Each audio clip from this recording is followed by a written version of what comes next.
We'll move to question time, and Senator Bragg. Thank you very much, President.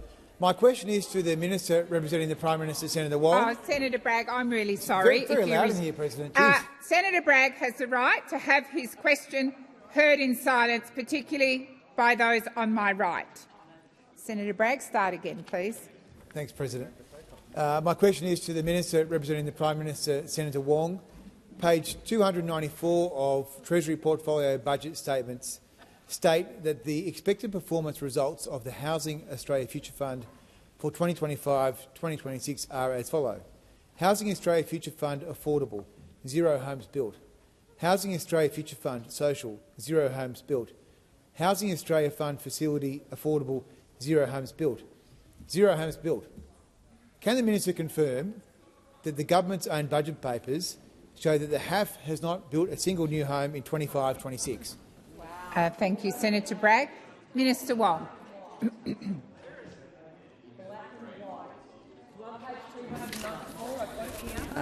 Thank you. I'd make a couple of points to the response to. Order. Page 294. Order. Senator Cash. I want to make order.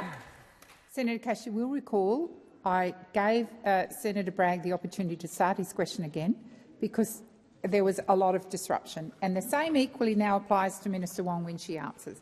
Minister Wong. Senator, I believe Minister Ayres yesterday spoke to the Senate about the performance of housing construction over the last few years, and I think he made the point that almost 660,000 homes have been built nationwide since Labor was elected. More than 6,000 homes have been completed with Commonwealth investment, and over 23,000 are in planning and construction phases. So I would just say to you, Senator, it is. He also said, and this was the figure I was asking my staff, and I thank them for their assistance, to find that new home starts are up 26% compared to a year ago. Senator Bragg. Point of order on relevance, President. The question was clearly about the Housing Australia Future Fund, not about the private economy. Thank you, Senator Bragg. I allowed you the point of order, but I'm not sure. I'll just check if the minister has concluded. No. Okay. Thank you. The minister is being relevant to the question, and I'll continue to listen carefully. I would make the point to you that you, in fact, oppose the HAF.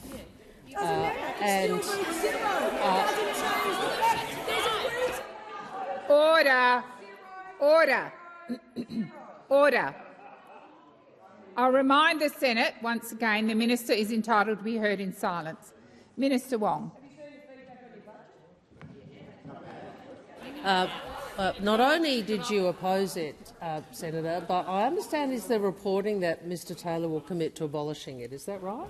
Zero. Now, I do find it interesting that you care about a fund that you opposed and that you intend to abolish. I mean, it does seem to. It's a very interesting position to take, to be critical when you're in fact going to abolish it. But what I would say.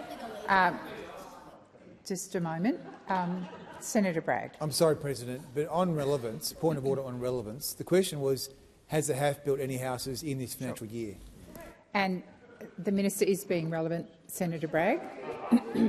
Minister.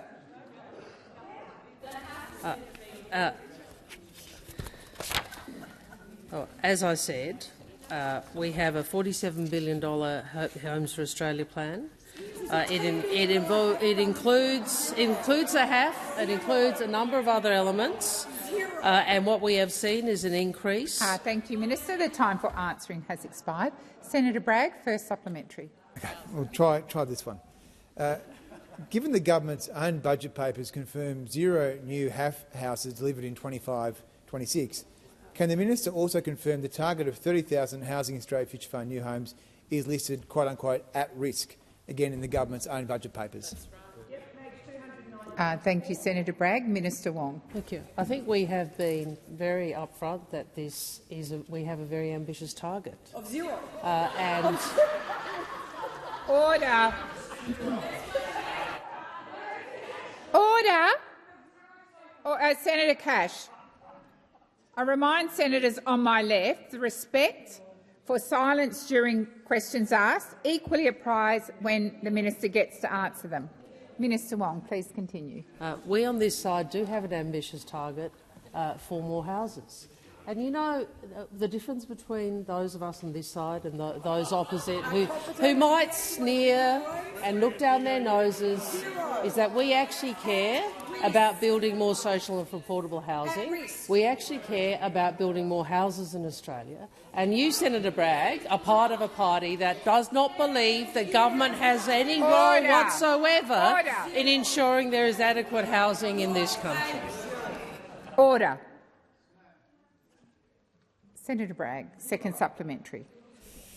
The government's own budget papers show that 295,000 people came to this country in 2025-2026 and that the HAF has delivered 0 houses. Minister, will the Prime Minister now admit that his $10 billion housing fund isn't just a failure, it is the failure that is making the housing crisis worse? Thank you. I'll wait until I have silence. Minister Wong.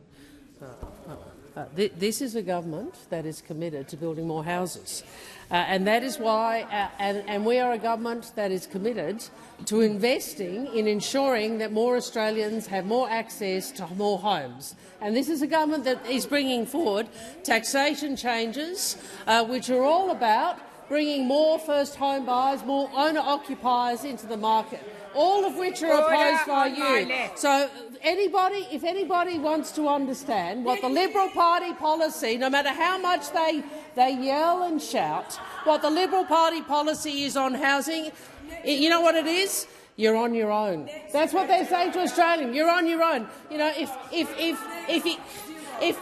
you can find some way to tap into the bank of mum and dad, that's great, but otherwise you're on your own. That's the difference between you and us. We actually believe that governments have a role in ensuring there are more houses for more people in this country. You should get with the program, Senator Bragg. Senator Stewart. Thank you, President. My question is to the Minister for Finance and Minister for Women, Senator Gallagher. On Tuesday, the Albanese Labor government delivered its 5th Women's Budget Statement, which showed gender equality remains central to this government's economic agenda. What are the priorities? Senator Stewart, I'm very sorry. Senator McKenzie, cease, or I invite you to leave the chamber. Please continue, Senator Stewart. Thank you. What are the priorities in this year's statement, and how will measures to improve gender outcomes make a practical difference for Australian women? Thank you, Senator Stewart. Minister Gallagher. Thank you very much. I thank President. I thank Senator Stewart for the question and for the continuing interest in driving gender equality through the budget process. And this government continues with that work in this budget. The Women's Budget Statement outlines the impact budget measures have on women, backed by gender-responsive budgeting, because we believe gender equality belongs at the centre of economic decision-making, not on the sidelines. This is our 5th Women's Budget Statement, the first of this term, and it reports on the significant progress we've made since 2022.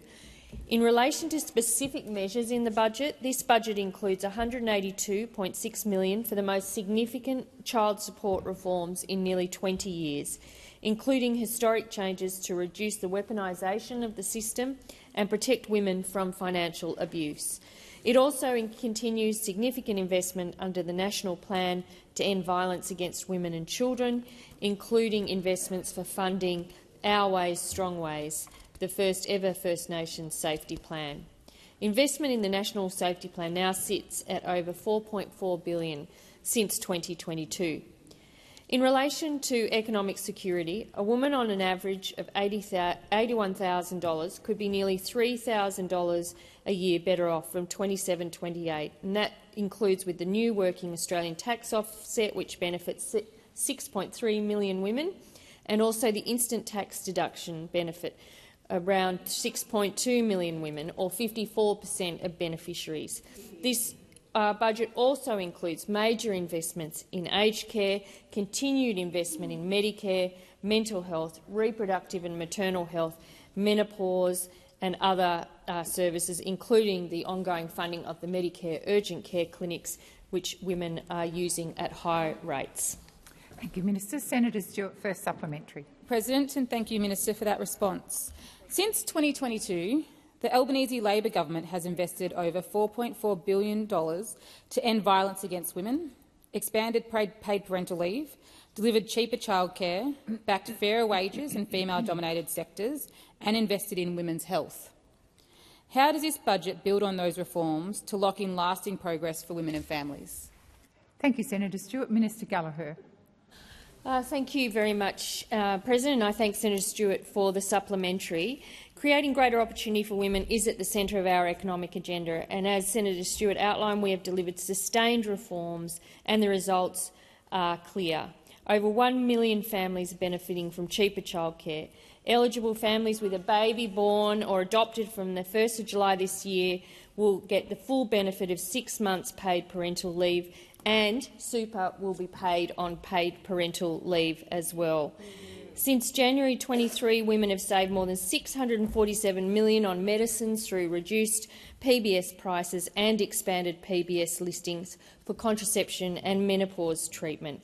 Our historic women's health package is incredibly successful.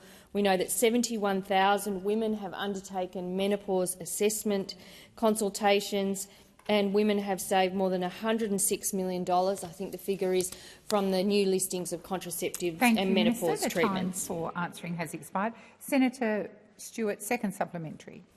Thank you, Minister. Since 2022, women's labour force participation has reached a record high. The gender pay gap is at its lowest level on record, and Australia has risen to 13th globally on gender equality. What does that progress say about the difference it makes when gender equality is treated as a core economic priority and not an afterthought?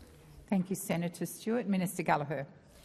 Thank you, President. I thank Senator Stewart for that question. And as Senator Stewart has outlined, Australia has increased its ranking on international gender equality ranking from the 43rd when we came to government to 13th in the last reporting period. Gender pay gap at the record low, women earning almost $300 more per week, with a big reason behind that being our investments in those undervalued and underpaid occupations of aged care and early education and care. Women's participation rate is up. Women's employment is up. We've got paid parental leave moving to 6 months, super on PPL. This budget is proof, and when you see it in conjunction with the budgets that have come before it, that are dealing with the structural issues that have been left for way too long, and the women of Australia are over it, we are dealing with them one by one and improving the lives of women across the country. Thank you, Minister. Senator Patterson. Thank you, President. My question is to the Minister representing the Prime Minister, Senator Wong. Minister, the Prime Minister has claimed that his government's budget measures are about intergenerational equity. But 20-year-old Anthony Colmack has said the government tax hikes will, quote, significantly hinder my ability to create wealth as it will ultimately delay the process to save for a deposit significantly. I'll have to save even more to be able to afford what I once would have been able to afford a lot earlier.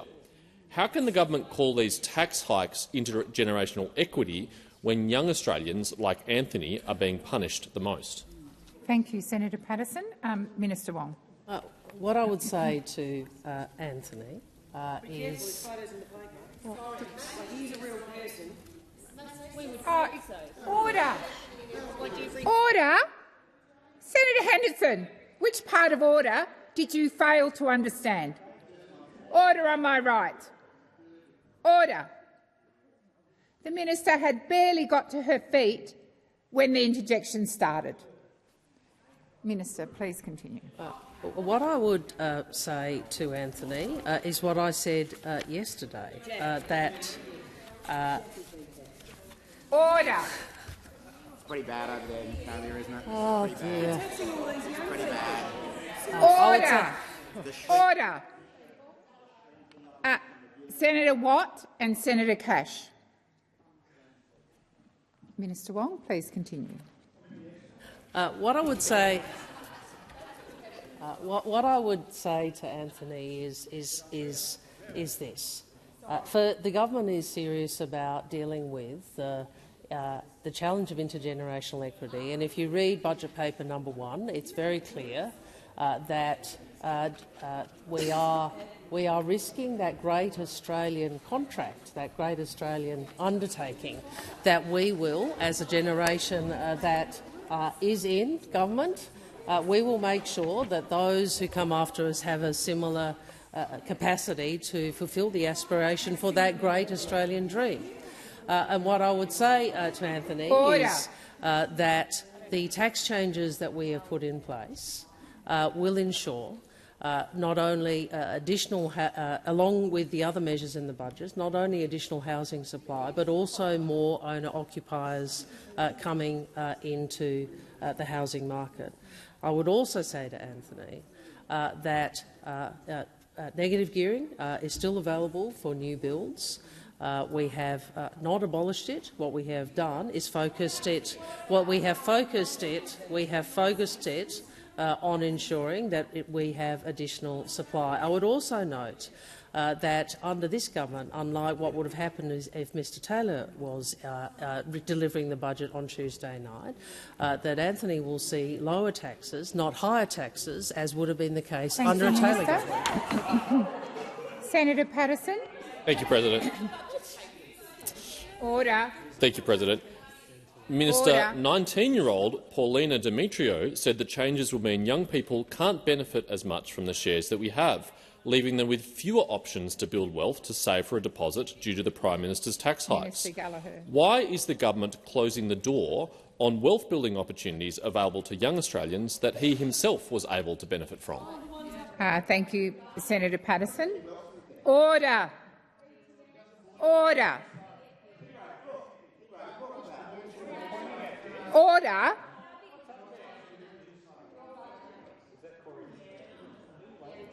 Order.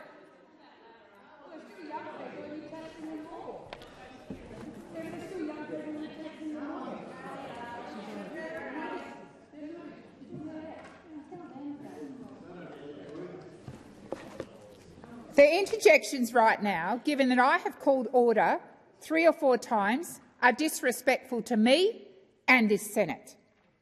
If you want to have a chat with a senator on the other side, do it outside, not now during question time. It is not call and response. Minister Wong. Well, this budget will help about 75,000 Australians achieve the dream of home ownership. So any suggestions, what that means is that more young people— Minister Wong, I'm sorry. I'm not quite sure why I bothered to try and call order, because the minute the minister stood, Senator Colbeck, you interjected, as did you, Senator McKenzie. Seriously, I don't think I should have to start naming people in major parties. You should know what is expected at question time, and that is that you don't interject, especially the minute after I've called order. Minister Wong. Thank you. Well, this budget will help about 75,000 Australians achieve the dream of home ownership, and of course housing is so important to that ladder of aspiration and to ensure that people can build wealth. It is a commitment by this government to ensure that more Australians are able to fulfil the aspiration of the most Australian of dreams, which is a dream to own your own home. Again, I say negative gearing and capital gains tax would continue to be available for new homes. And I would say to, was it Pauline? Listen to Mr Wilson. He said the tax system is screwing over young Australians. Instead, it favours the well-off, established interests against those trying to get ahead. Thank you, Minister. The time for answering has expired. I'm waiting. Order. Senator Patterson, first supplementary. Second supplementary, sorry. Thanks, President. It should be enough. Minister, how does an increased capital gains tax on shares make housing more affordable? Thank you, Senator Patterson. Minister Wong. The Treasurer and the government have been upfront about, well, first, in terms of housing, I've explained our housing policy. In terms of the Treasurer was upfront on budget night. We are changing the arrangements for taxation of assets, and that is because we need to ensure as a country that we get a better alignment between the treatment of income and the treatment of income from labour and the treatment of income from assets. I think most Australians would understand that is pretty fair, and we are providing additional tax additional tax benefit to working Australians on top of the previous tax cuts, that Australians. I don't mind a bit of interjection, but Senator Cash, I know she is very upset with the way things are going on that side, but she has actually not drawn breath in this answer. Yep. I just wonder if she could draw breath. Senator Cash, Senator Cash, please stop the running interjections. Minister Wong, did you wish to continue? I do wish to continue. Thank you. We are offering additional tax cuts on top of the tax cuts that we went to the election with, income tax cuts. And if I may remind you, Senator Patterson, thank you, Minister. Income tax cuts you opposed. Has expired. Senator Waters. Thanks very much, President. My question is to the Minister representing the Prime Minister, Senator Wong. In an interview with SBS News last night, the Prime Minister said that the proposal for a gas export tax was a slogan and that no one seems to know what it means. The ACTU clearly knew what it meant when they proposed a 25% flat tax on all gas exports to replace the broken PRRT. The ACTU has also been clear that a flat 25% gas export tax would have raised $17.1 billion in 2023-24 and would raise far more in the coming year of wartime profits. Does the Prime Minister really think that the peak union body doesn't know what it's asking for when it comes to a gas export tax and is simply spouting a slogan? Thank you, Senator Waters. Minister Wong. I don't think the Prime Minister and Leader of the Labor Party needs a lecture from the Australian Greens about the ACTU. I think we engage with the other part of our movement, the organised trade union movement, regularly and closely and personally. So I don't think we need any assistance from you in understanding where the trade union movement is coming from, nor the relationship between the trade union movement and our political party. In relation to gas taxation, the point I would make is this. The government has put in place a reservation.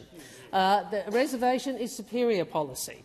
It requires producers, and I know you don't actually think the economy matters. You don't think the economy matters, but we do. We actually think jobs in Australia matters, revenue for Australia matters, good income for Australians matter. The reservation is superior policy because it requires producers to supply Australia first.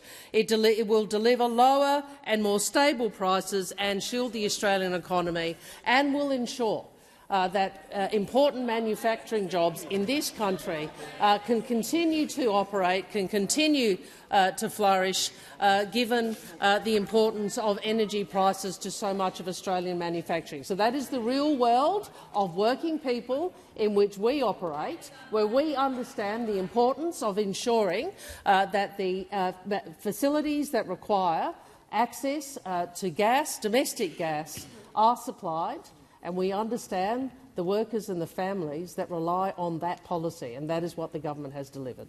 Thank you, Minister. Senator Waters, first supplementary. Thank you. As the Australian Services Union has noted, the $17 billion raised by a gas export tax is, quote, vastly more than the roughly $2 billion we currently receive under the PRRT. These public funds could resource the vital community services Australians rely on, end quote. Why did the Prime Minister reject the opportunity to tax gas giants to fund services like housing, public health and aged care, and instead raise funds by cutting 160,000 families off the NDIS? Thank you, Senator Waters. Minister Wong.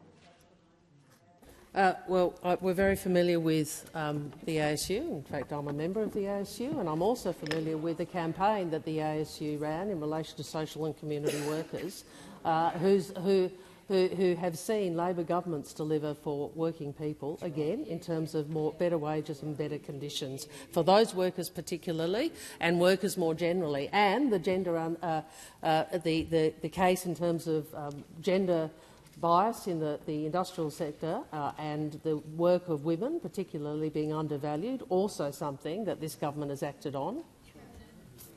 Oh, sorry, Senator Waters. Senator Waters. Just a point of order on relevance. I'm an ASU member as well. My question was about why aren't you listening to them and why are you punching down on disability families? Thank you, Senator Waters. I'll remind you it's not okay to make statements. The minister is being relevant to your question. Minister Wong. I am surprised that you interrupt me when I'm talking about gender undervaluation, because that is something that matters and that union cares about. But anyway, I'm happy to continue to talk about it.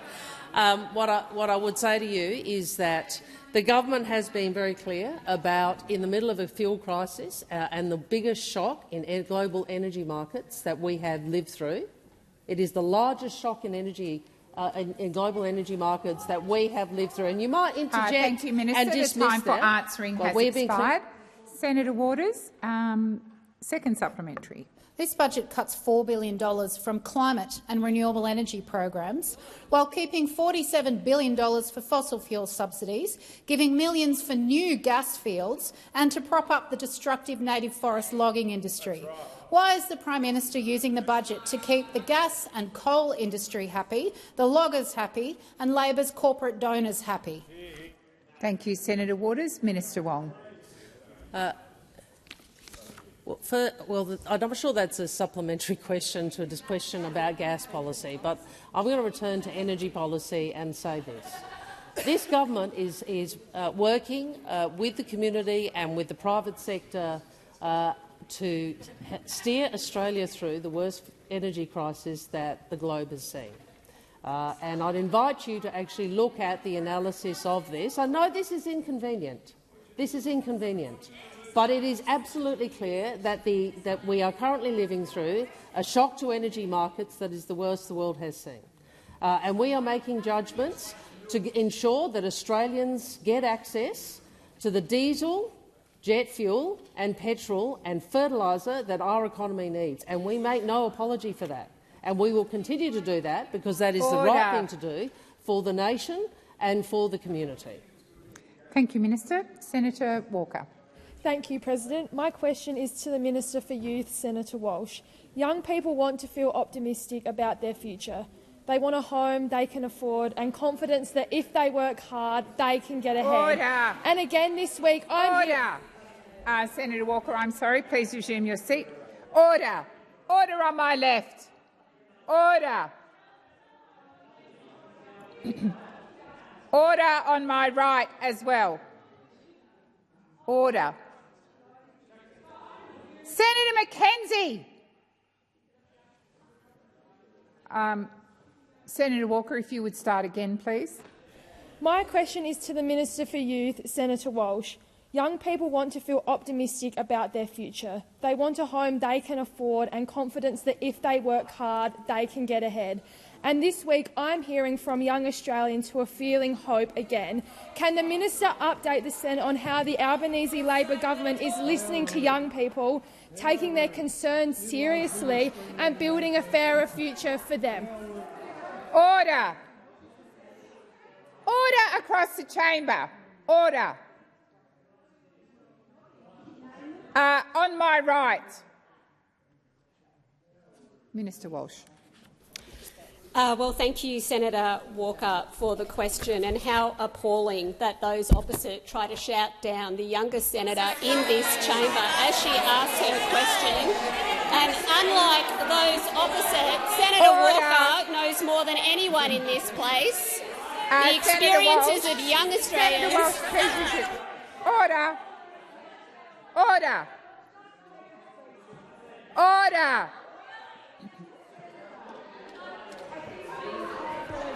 Order. Senator Cash and whichever male senator who made that comment in relation to Minister Walsh will withdraw it.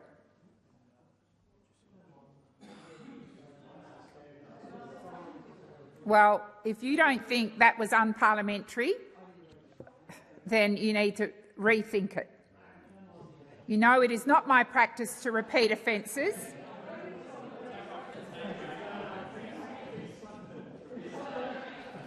Okay, well that is, again, order. That's, again, in my view, demonstrates the level of disrespect that this place has sunk to, that comment by a male senator has not been withdrawn. Please continue, Senator Walsh. Well, unlike those opposite, Senator Walker, more than anyone else in this place, knows the experiences of young Australians and the challenges that they face. And those experiences and those challenges matter to us, because we are a government that listens to all Australians, and that includes young Australians. So we've handed down a budget that levels the playing field. Too many young Australians have been looking at the housing market and wondering whether the Australian dream of home ownership will ever be within their reach. And the Prime Minister has been clear. Order. This generation shouldn't have to say goodbye to the Australian dream, and that's why our budget takes responsible action to help more young Australians into their first home. We are building on the most ambitious housing agenda in generations. More housing supply, more public and social housing, more support for first home buyers. And now, under Labor, tax reform that levels the playing field for young first home buyers. Minister Walsh, I'm very sorry. Senator Henderson, I've had to call you personally a number of times. You were yelling, without your microphone being on, louder than the minister. As I invited you, no, it's not funny, Senator Henderson. It is not funny. It's rude and disrespectful is what it is. And if you can't keep quiet, I invite you to leave. Minister Walsh, please continue. This is generational reform, so no wonder those opposite hate it. This is reform to make sure young Australians can get their foot in the door and their keys to a home. And if you're a young Australian in a position to invest, you can still get tax benefits for investing in new builds that add to supply for everyone. These changes matter because home ownership is more than a roof over your head. It is a secure future. So we are doing what it takes for young Australians to be able to work hard to get into their first home and plan their secure future. Thank you, Minister. Senator Walker, first supplementary. We know young Australians are working hard, studying hard and trying to get ahead, but many still feel the pressure of day-to-day cost of living challenges. Minister, how does this budget help open the door of opportunity to young Australians to earn more and keep more of what they earn? Minister Walsh. Thank you very much, President. Thank you, Senator Walker, again. And under our government, young Australians are earning more and keeping more of what they earn. We're rolling out our already legislated tax cuts for every single Australian taxpayer this year and next year. Tax cuts that you oppose. We're delivering our new instant tax deduction, $1,000, no receipts needed. And we're delivering new and permanent income tax for every Australian worker. Senator Walsh, please resume a seat. Senator Wong. Point of order, disorderly behaviour. Senator Henderson is very quick to demand courtesy in this chamber, but she offers almost none. Almost none. She has continued to interject them against the minister. I ask you to call her to order. Thank you, Minister Wong. You will be aware. Senator Henderson, it's not a debate. As the chamber is aware, I have called her, Senator Henderson, personally a number of times today, and I've invited her to leave the chamber. I'm quite serious about that, Senator Henderson. And as I said earlier in this piece, I think the role of the opposition is not to be named, but that's what it's coming to, a front bencher on the opposition side being named. And I'm warning you, that's what will happen. Minister Walsh, please continue. Thank you, President. In addition to our already legislated tax cuts, we're delivering a new and permanent income tax cut for every Australian worker through the Working Australians Tax Offset. And since the Albanese Labor government was elected, the national minimum wage has gone up by more than $9,000 a year. We know the Liberals love low wages. We like good wages for all Australians, including young Australians, and under Labor's new tax cuts, young workers can keep even more of what they expired. Senator Walker, second supplementary. Young Australians want practical support and a government that's focused on their future. They want action that helps them get ahead, to buy their first home, to earn more and keep more of what they earn. Minister, are there any barriers standing in the way of delivering that support for young Australians? Order. Order. Order. Senator Mackenzie, the fact that you put your hands to your mouth then to elevate your voice again is quite disrespectful. It's incredibly disrespectful. As I said yesterday, you're not at a footy match. Minister Walsh. Thank you, Senator Walker. And yes, we've been hearing quite a lot from those opposite. They're not listening to young Australians. The person they're listening to is Senator Hanson. And there she is, Senator Hanson, shouting from the Facebook, directing the Liberal Party from Sky After Dark, dragging the Liberals so far from the kitchen tables of everyday Australians they can't seem to find their own seat anywhere, not in the cities, not in the regions, not in the home of the Menzies Liberals in Farrer either. So while all of you move closer to the crossbench, we welcome more of the crossbench moving to us, and welcome again Senator Tyrrell. Order, while all of order. you lose your minds over there, we are building a future young Australians can be proud of. We are listening to young Australians. We are levelling the playing field for young Australians, because on this side of the chamber we know who we The time are. for answering has expired. Order. And I remind those on my right, it is not appropriate to clap. Senator David Pocock. Thanks, President. My question is to the Minister representing the Minister for Aged Care and Seniors, Minister McAllister. How many people are currently waiting for a supported home package, and how many people are currently waiting for an assessment? I'm sorry, Senator Pocock. Could you just advise me who the question was addressed to? Minister McAllister. Thank you very much. Minister McAllister. Thank you very much, President. Thank you, Senator Pocock, for the question and for advising me of your intention to ask it. In terms of waiting for a supported home place, as at the 31st of December, there were 94,963 people in the National Priority System waiting for the allocation of a place. And in terms of the waitlist for assessment, as at the 31st of December, 103,527 people are waiting for an assessment. Now, senators will understand, and I think this is a shared value across the chamber, that older Australians have spent their entire lives contributing to their communities and caring for their families, and they should be supported to access the care that they need to grow older with comfort and dignity and respect. And that is why we have made the investments that we've made from government. Because when we came to government, and I'm listening to the interjections from Senator Ruston, when we came to government, the aged care system was not built for the population we have today. And not at all for the population we can expect to have in 10 or 20 years. And everybody will remember how the Royal Commission described the system that was administered by those opposite. It was one characterised by neglect. And so since coming to government, we have set about compressing a decade's worth of reform into a 3 or 4 year period.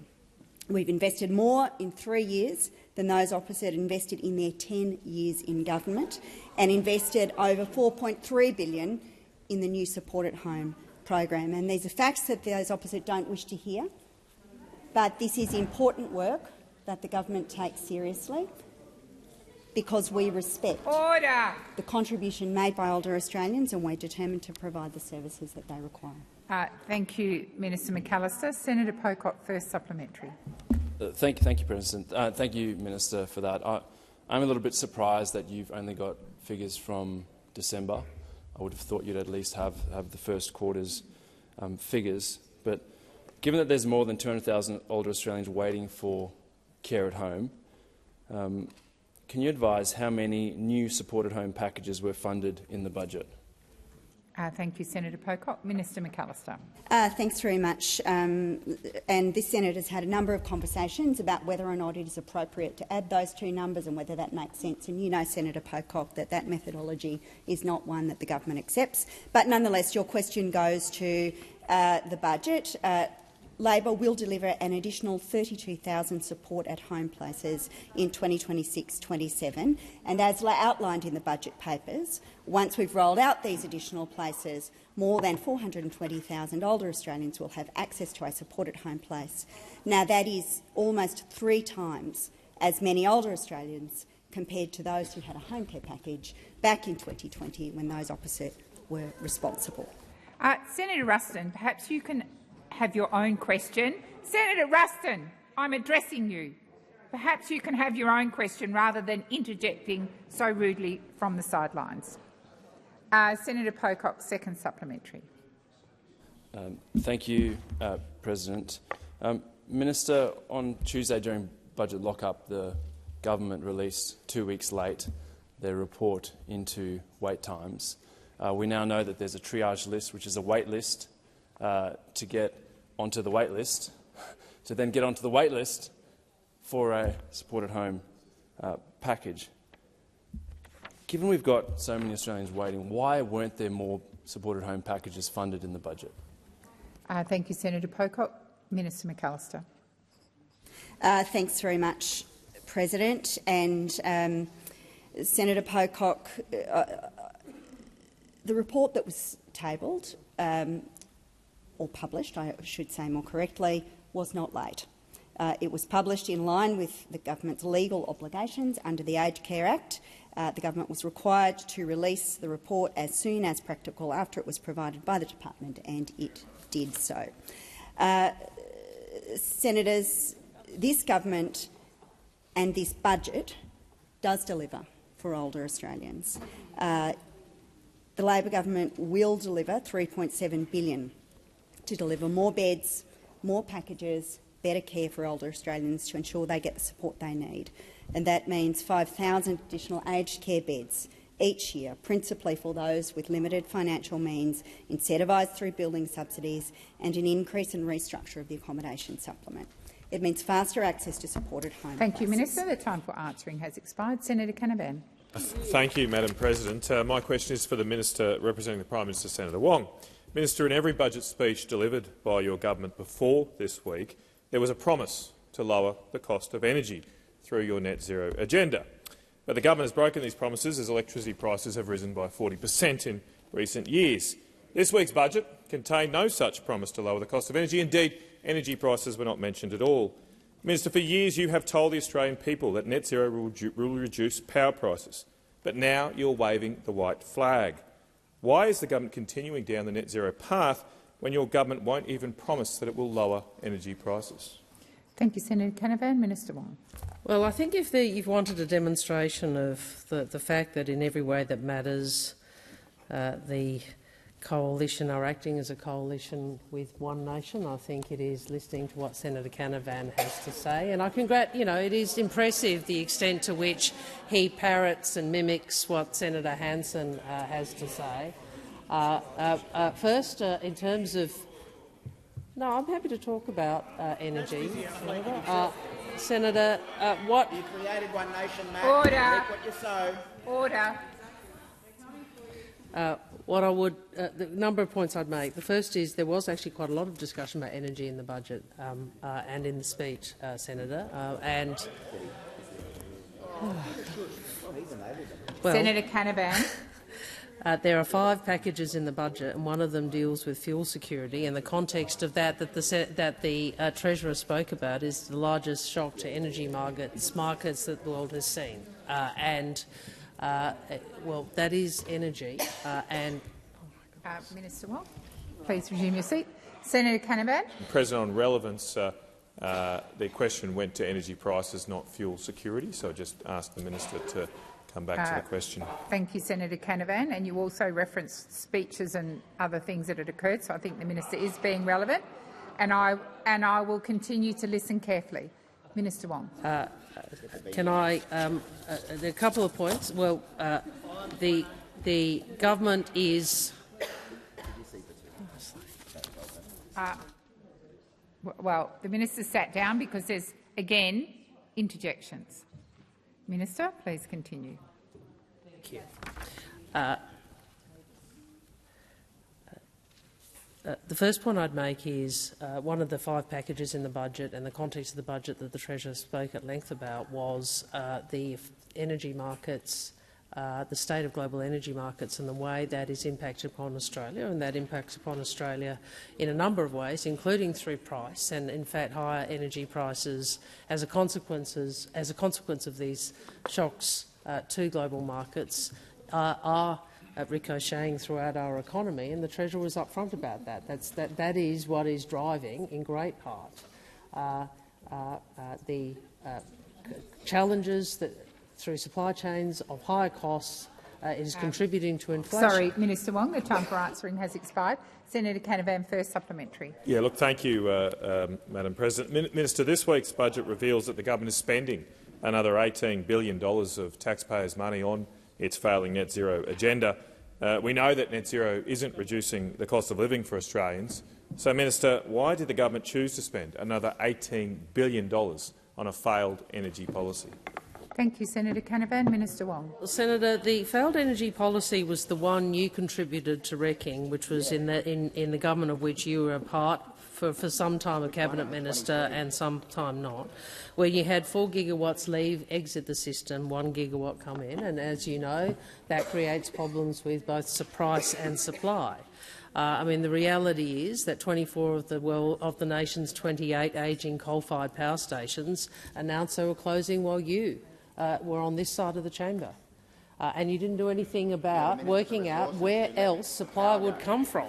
What you hope is that the private sector might invest in the past, and it's very clear that the private sector wouldn't. What I would also say is, if you cared about price, why is it that you opposed energy rebates for Australian businesses and Australian households? Why is it that you opposed them? Well, I mean, you're backing it in. You're backing it in. You're backing in your thank you, opposition Minister. to The those time rebates. for answering has expired. Senator Canavan, second supplementary. Thank you, Madam President. Minister, the government had promised that net zero would unleash mining investment in critical minerals. Yet your own budget documents show that mining investment growth will slump to zero by 2027-28. If net zero is working, why aren't we getting investment in mining? Thank you, Senator Canavan. Minister Wong. Well, Senator, Order. Senator, what I would say to you is that you are a demonstration of the way in which ideology ensured that we had coal-fired power stations exiting with no plan Minister for more Wong, supply. please resume No your plan seat. for more. Senator Canavan. President, I'll take 2 points of order on relevance and on personal reflection. The I'm Minister was sorry, asked about Senator mining. Canavan, I can't hear you. Sorry. I don't think that was my fault. Please start again. 2 points of order on relevance and personal reflection. The Minister was asked about mining investment, went straight to reflecting on myself. I think that people who work in mining industry deserve an answer about why investment is going to zero. Minister Ayres, you'll withdraw that comment. I'll withdraw. Thank you.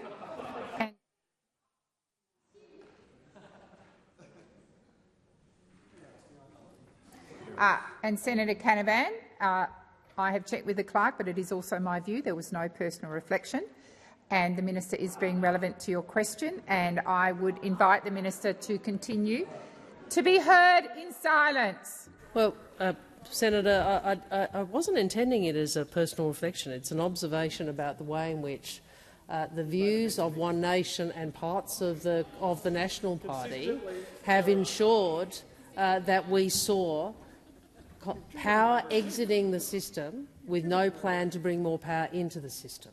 And when we came to government, that was the situation with which we were dealing. And that was brought about because of an ideological position that you and others, led in many ways by Senator Hanson, have expressed, which is you only like some forms of energy, not others, and you don't recognise. Thank you, Minister. You don't the time for answering has expired. Minister, the time for answering has expired. Senator Hanson. Thank you very much. Well, my question is to the Minister representing the Treasurer, Senator Gallagher. Minister, documents uncovered by One Nation under Freedom of Information show foreign owners of Australian houses are not complying with Australian laws. Only 1 in 5 foreign purchasers submitted a mandatory disclosure known as the Foreign Vacancy Fee Return last year. Tens of thousands of foreign-owned homes may be sitting vacant and not paying the required fee because they haven't lodged their mandatory declaration. Minister, how can the Australian people have any faith in what your government says about the level of foreign ownership when you've been caught red-handed letting 80% of foreign owners not comply with the law? Thank you, Senator Hanson. Minister Gallagher.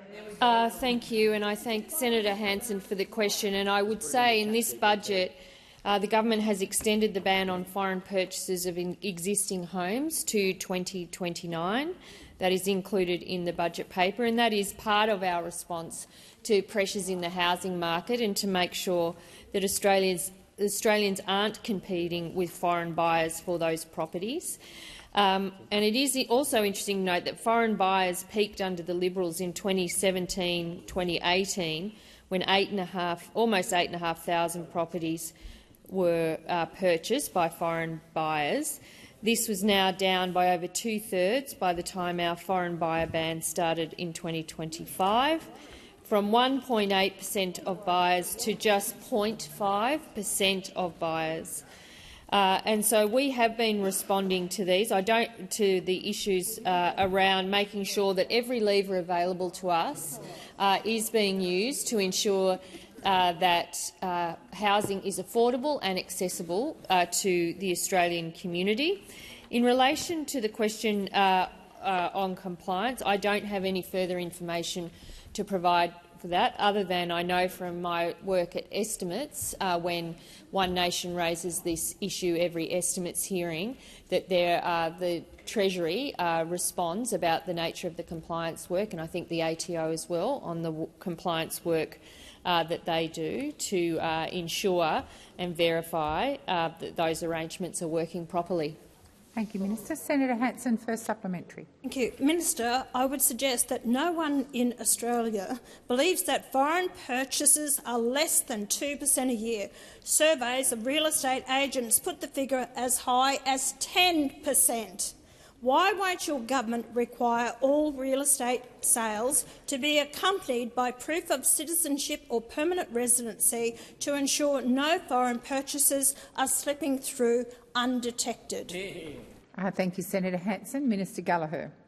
Thank you, and I thank Senator Hanson for that supplementary.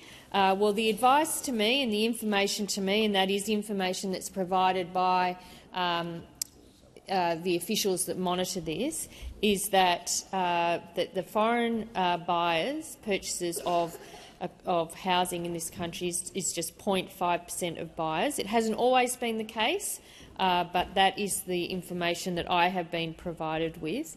And I think that would be more accurate because it would be using the financial records available to government than a survey of real estate agents. But in relation to compliance, since the 1st of July 2023, all acquisitions and sales of residential land by foreign persons have been required to be notified on the new Register of Foreign Ownership of Australian Assets. But also the ATO assumed responsibility for residential real estate in December 2015, and since then, Minister. The time for answering I'll provide has the expired. Senator Hanson, second supplementary. Thank you. Minister, your government is still allowing foreigners to purchase new homes, driving up demand and prices when Australians can't own one. In 2017, the ANZ Bank estimated foreigners owned up to 400,000 existing Australian homes. One Nation says these existing homes should be owned by Australians, not foreigners. When will you force these foreigners to sell their properties, a lot of which are unoccupied, while Australians are sleeping in tents and cars? Thank you, Senator Hanson. Minister Gallagher. Thank you. Well, as I outlined in the budget, we have extended the ban on foreign purchase of existing homes to 2029 in relation to the ability to purchase on new builds, and you'll see this from our policies in relation to negative gearing and capital gains tax. We do support investment in new housing construction in this country because it generates supply, and we want housing supply to continue at pace. That is, all of the policies that we are using and putting together are about driving supply. In relation to Minister Gallagher, please resume your seat. Senator Hanson. Relevant to my question was, will the government force foreigners to sell up their homes? Thank you, Senator Hanson. The minister is being relevant to your question, and I'll continue to listen carefully. Minister. Being relevant, Senator Hanson, because I've answered what the budget documents outline, and the position of the government, which is the policy of the government, is to extend the ban on foreign purchases of existing homes to 2029. That was in the budget. It was extended in the budget. That remains the government's policy. Thank you, Minister. Senator Ananda Raja. President, my question is to the Minister representing the Minister for Health and Ageing, Senator McAllister. This week, the Treasurer delivered the Albanese Labor government's 5th budget, which continues the work of strengthening Medicare for all Australians. How is the government continuing to make healthcare more affordable and accessible after a decade of cuts and neglect? Thank you, Senator Ananda Raja. Minister McAllister. Thank you, President, and thank you, Senator Ananda Raja, for this question and for your advocacy for public health. Well, the Albanese government is investing so that all Australians can get the health that they need when they need it. This budget furthers that work to strengthen Medicare and deliver real cost of living relief to families all around Australia. We're making Medicare urgent care clinics permanent to lock in access to public health right around the country. It takes pressure off emergency rooms in public hospitals and it makes it so much easier for families. And Senator O'Neill will be pleased to know that we will deliver up to 6 new fully bulk billing GP clinics in the Newcastle, Lake Macquarie, Lower Hunter and Central Coast areas. Now, these communities have historically had low bulk billing rates, and so we are bringing bulk billed, accessible health care directly to them, and all they will need is their Medicare card. We're going to deliver more upgrades to the My Health record so patients and health professionals can access health data in better ways. We're protecting older Australians from higher out-of-pocket costs for intravitreal eye injections, and we are stepping up our efforts to close the gap, improving health infrastructure across Aboriginal community-controlled health services and increasing investment in culturally safe mental health support and for birthing on country. President, free public hospitals are a cornerstone of Medicare, and that is why we are delivering $25 billion in additional Commonwealth funding. That is $25 billion in additional funding for our public hospitals and the doctors and the nurses who are the backbone of our public health system. It is 3 times more the additional funding than under the last 5-year agreement and Commonwealth funding for state-run hospitals, and it will reach a record $220 billion. Thank you, Minister. The time for answering answering has expired. Senator Ananda Raja, first supplementary. Thank you, Minister. The PBS is a cornerstone of Australia's universal health system, because Australians shouldn't have to choose between the medicines they need and paying their bills. How is the Albanese Labor government delivering more cheaper medicines for all Australians? Thank you, Senator Ananda Raja. Minister McAllister. Thank you, President. Well, the budget delivers significant investments to secure the pharmaceutical benefit scheme. That'll mean that families right across Australia will get access to the life-changing medicines that they need at cheaper prices. And our reforms to make medicines cheaper have already saved Australians more than $2.5 billion since 2022. And in this budget, the Albanese government will be pressing on with our work to make medicines cheaper and more accessible. We're continuing new and amended medicines listings on the PBS, including for cystic fibrosis, chronic kidney disease, various cancers and more.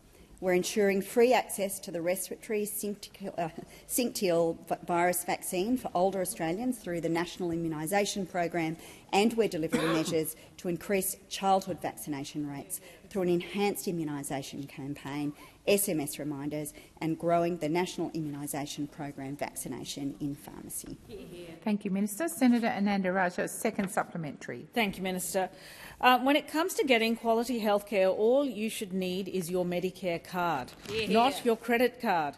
How do the new measures to strengthen Medicare in the budget complement other actions that the Albanese Labor government has taken to deliver affordable health care for all Australians? Why has the government chosen this approach? Minister McAllister. Well, thank you, President. Well, in May last year, the Australian people made a very clear choice, and they voted for a government that would stand up for universal health care. And the measures in this budget complement the largest ever investment in the history of Medicare, $8.5 billion. Now, since our investment started on November 1, 2025, there are now nearly 3,800 Medicare bulk billing practices nationwide, and over 1,200 of those were previously mixed billing. Now, people are very quiet over there, but I do want to make this point, Senators. At these clinics, all you will need is your Medicare card. And that means that more and more people will be able to see a GP, and fewer people will have to resort to sitting in their local emergency department. That is actually what delivering for everyday Australians means. Labor is focused on the needs of the Australian people, while those over there are focused on themselves. Thank you, Minister. The time for answering has expired. Senator Ruston. Thank you. My question is to the Minister representing the Prime Minister, Senator Wong. Will the Minister assure the Australian people unequivocally that the Albanese government will not introduce a tax on inheritance? Thank you, Senator Ruston. Minister Wong. Congratulate Senator Ruston on her first question for some time. I think it's been a couple of months, hasn't it, Senator Ruston, since you've been given a question, and so I appreciate the opportunity to respond to you at this point. Senator, I note that, given the coalition's inability to actually contest the budget, you know one to contest what is not in the budget. What is not in the budget. We have been very clear about what we are doing and what we are not doing, and what you are asking us about is something we are not doing and we do not intend to do. Thank you, Minister. I'll just wait for order.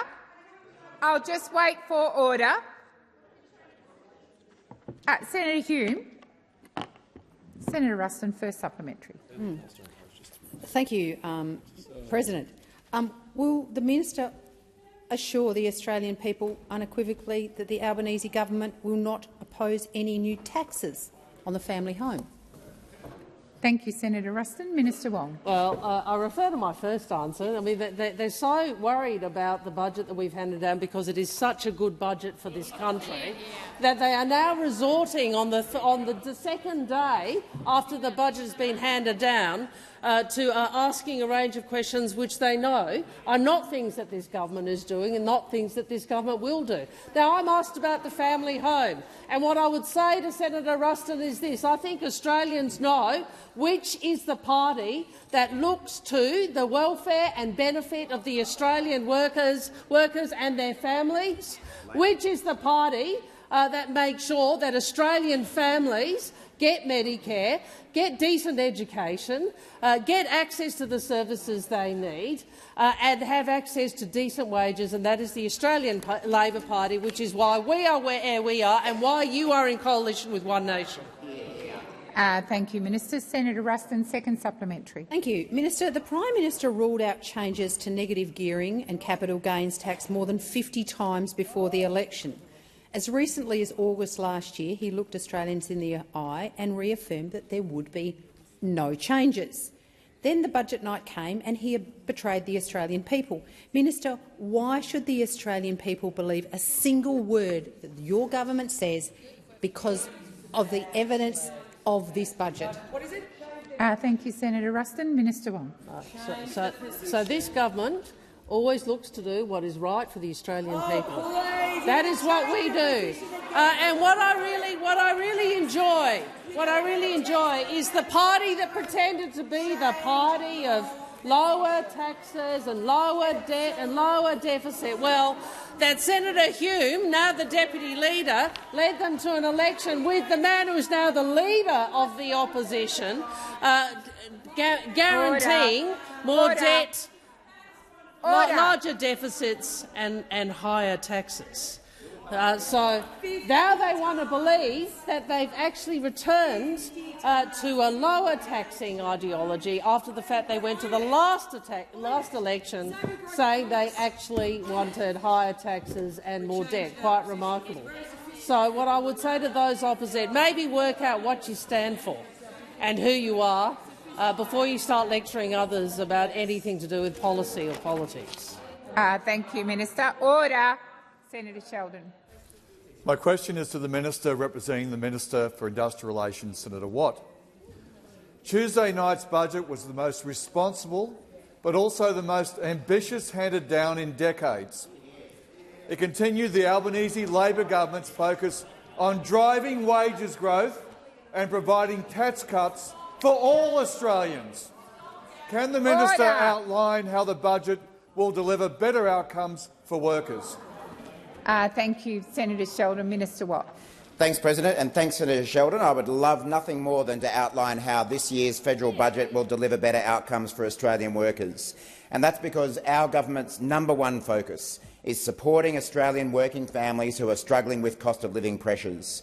And a key part of that is helping them earn more and keep more of what they earn.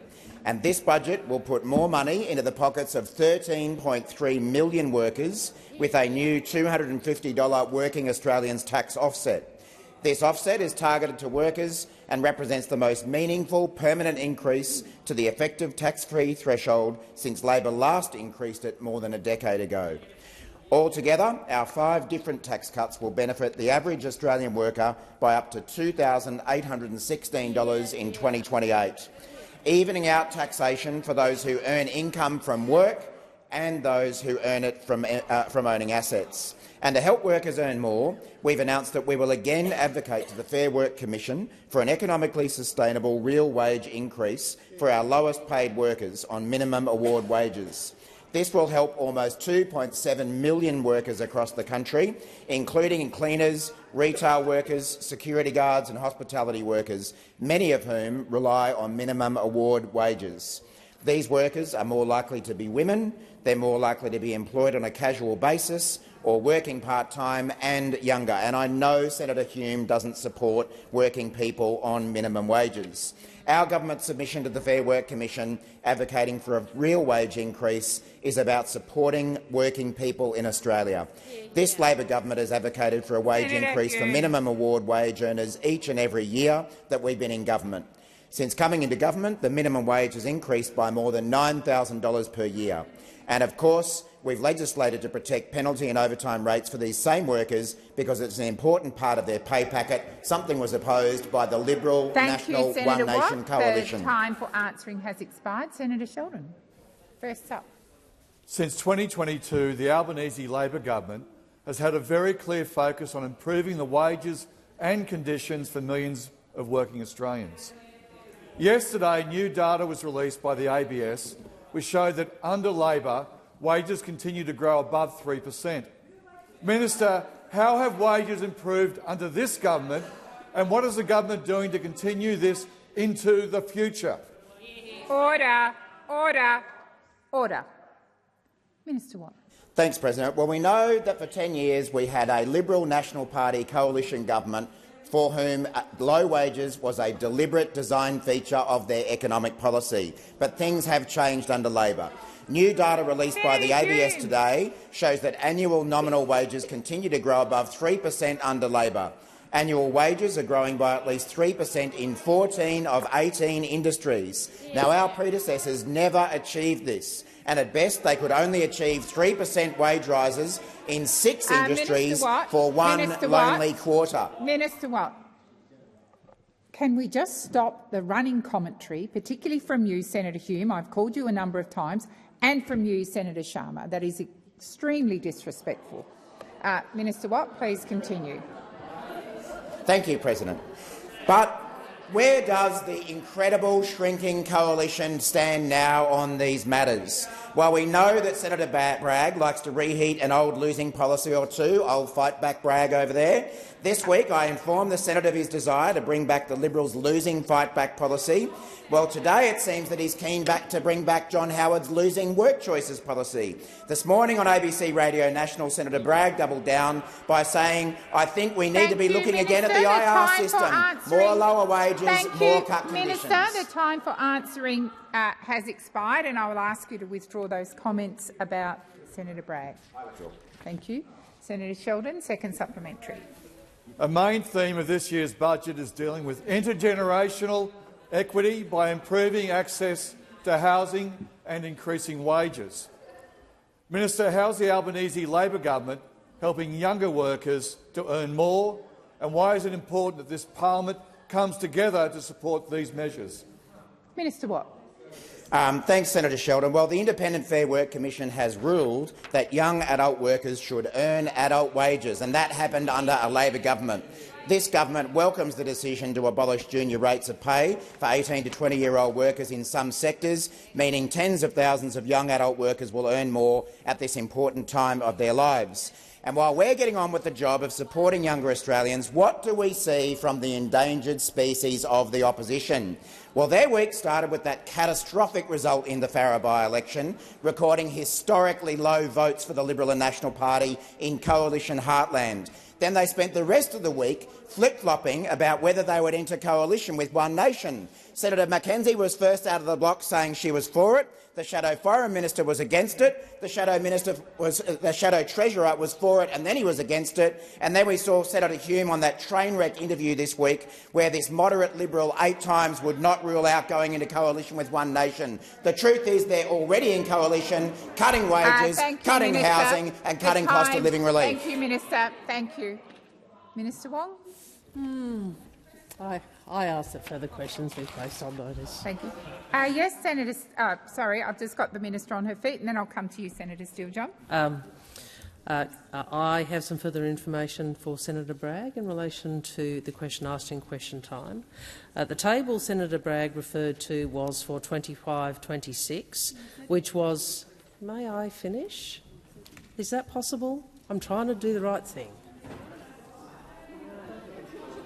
Order! This is a courtesy. Oh, boy. I'll start again. The table Senator Bragg referred to is for 25-26, which is between half rounds. The more than 18,000 half homes were contracted in 24-25, rounds 1 and 2. Then round 3 opened in January of this year, and more than 21,000 homes are scheduled to be contracted in 26-27. So that means by the time the next election comes around, the full 40,000 social and affordable homes in the half will be contracted. Thank you, Minister. Yes, thank you. Order. Order. Senator Steele-John has the call. Thank you, President. I seek leave to move a motion relating to a direction to the Community Affairs Legislation Committee as circulated. Is leave granted? Leave is granted, Senator Steele-John. Thank you. I move the motion. So the question is that motion is moved by Senator Steele-John be agreed to. Those of that opinion say aye. Aye. Against? I believe the ayes have it. Order.